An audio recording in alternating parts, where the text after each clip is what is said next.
Marginal cost के बारे में हम लोग अभी लास्ट लेक्चर में बात कर चुके थे शॉर्ट में कि मार्जिनल कॉस्ट क्या होती है। एक इंट्रोडक्शन यहाँ पे दिए दे रहे हैं, बाकी डिटेल हम पहले पढ़ा चुके हैं। Marginal cost is the addition to the total cost due to the increase in the output. जैसे जैसे हमारा देखिए आउटपुट बढ़ा वैसे वैसे टोटल कॉस्ट हमारी देखिए लगातार बढ़ रही है। जीरो पे टोटल कॉस्ट थी 1, जब आउटपुट 1 हो गया तो हमारी टोटल कॉस्ट कितनी हो गई 160। तो इसका मतलब एडिशन, एक एडिशन से कितना बढ़ा हमारा कॉस्ट, कितनी बढ़ी 40। जब एक आउटपुट पे हमारी 160 थी, 2 पे हो गई हमारी 196, तो दूसरे से कितनी बढ़ी 36।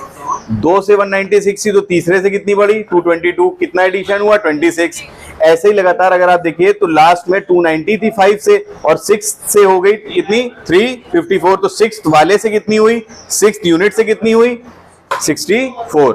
Means addition to the total cost due to the increase in 1 more unit of output is known as marginal cost.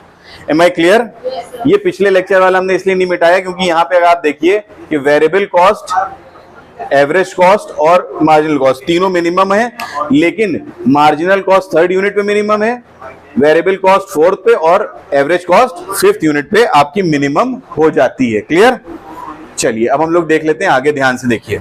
हमने ये भी बताया था पिछले लेक्चर में, यू शेप का मतलब सिर्फ परफेक्ट यू नहीं होता है, गिरता हुआ ज्यादा और बढ़ता हुआ, गिरता हुआ कम बढ़ता हुआ ज्यादा भी हो सकता है, और गिरते हुआ हिस्सा कम ज्यादा और बढ़ता हुआ हिस्सा कम भी हो सकता है। ये सारी यू शेप ही कहलाते हैं। तो यहां पे हम देख रहे हैं,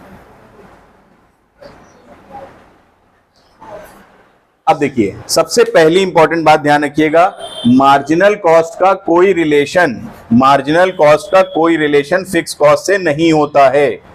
फिक्स मार्जिनल कॉस्ट रिलेटेड होती है किससे, वेरिएबल कॉस्ट से, और जब वेरिएबल कॉस्ट से होगी तो टोटल कॉस्ट से भी ऑटोमेटिकली हो जाएगी। क्लियर हो गई यहां तक बात? दिमाग में बैठा लीजिएगा इस बात को, मार्जिनल कॉस्ट वेरिएबल कॉस्ट से रिलेटेड होती है।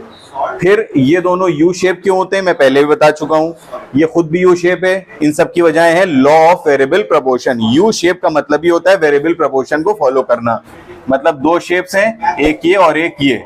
इसका मतलब ये है यहाँ पे कॉस्ट और आउटपुट है, यहाँ पे कॉस्ट कम हो रहा है आउटपुट बढ़ रहा है, और यहाँ पे क्या हो रहा है कॉस्ट के बढ़ने से आउटपुट बढ़ रहा है।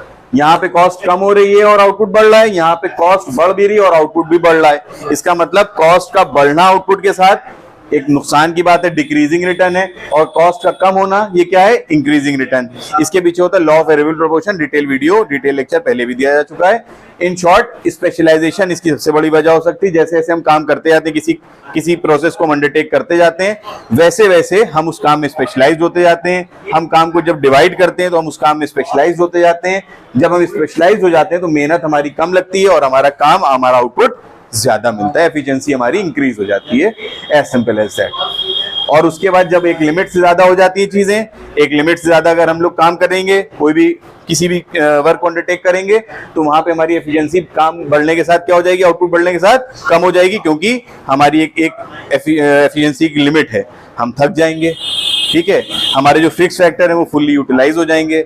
हम जहां पे फिक्स फैक्टर नया लगाना था, हम वेरिएबल फैक्टर के ऊपर ही अगर बोझ डाल देंगे तो क्या होगा, आउटपुट बढ़ने के बजाय कम हो जाएगा, एफिशिएंसी बढ़ने के बजाय कम हो जाएगी। एक बहुत कॉमन एग्जांपल दी जाती है, too much कुक्स spoil the food.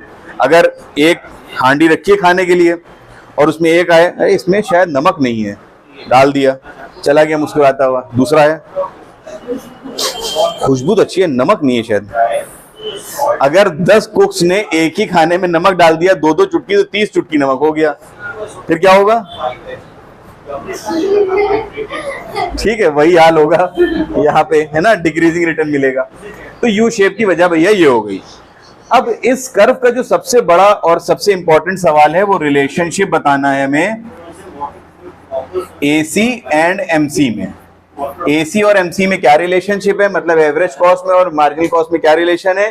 तो बहुत सिंपल सा ये रिलेशन है कि व्हेन Q पॉइंट से पहले अगर हम देखें, when MC is lower than AC, AC is falling at point E at Q level, MC and AC are equal. तो AC क्या है, अपने मिनिमम पे है, और पॉइंट Q के बाद अगर हम देखें, when MC is greater than AC, तो AC इज राइजिंग। बस एज सिंपल एज दैट, इतना सा रिलेशन है MC और AC के बीच में, लेकिन ये क्वेश्चन पूछ लिया जाता है, ठीक है।